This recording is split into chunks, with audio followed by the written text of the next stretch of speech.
अपना दिल के स्वस्थ राखे खातिर सही आहार के कायम राखल बहुत जरूरी बा।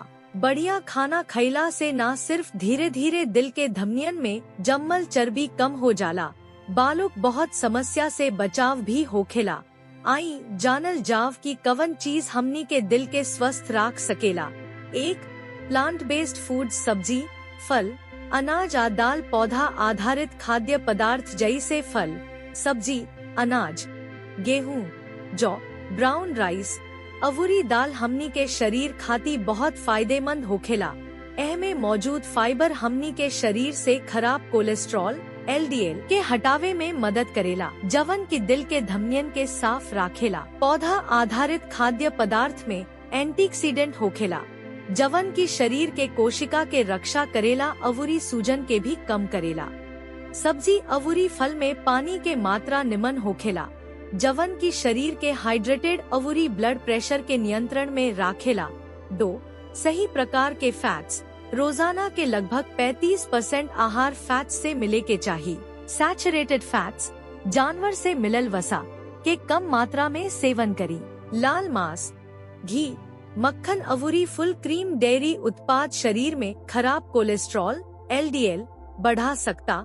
ट्रांस फैट से भी बचे के चाहिए, काहे कि इस शरीर खाती सबसे खतरनाक होखेला। ई बिस्कुट, पेस्ट्री, पैक कईल स्नैक्स आ डीप फ्राइड आइटम में पावल जाले। सिर्फ मोनो अनसैचुरेटेड फैट अवूरी पॉली अनसैचुरेटेड फैट जैसन हेल्दी फैट के सेवन करें। ई फैट जैतून के तेल, मूंगफली के तेल, सूरजमुखी के बीज के तेल, सोयाबीन के तेल अवूरी मछली के तेल में पावल जाला, जवन की दिल के स्वस्थ राखे में मदद करेला। 3.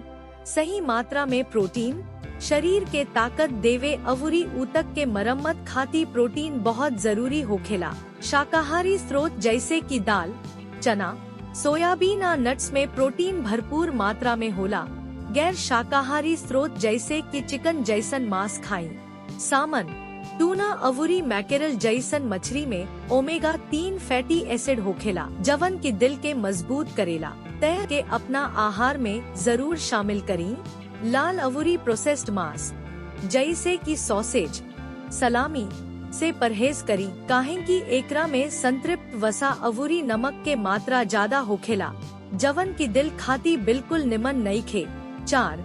सही टाइप के कार्बोहाइड्रेट्स, कार्बोहाइड्रेट हमनी के शरीर खातिर ऊर्जा के मुख्य स्रोत हा, लेकिन सही कार्बोहाइड्रेट चुनल बहुत जरूरी बा।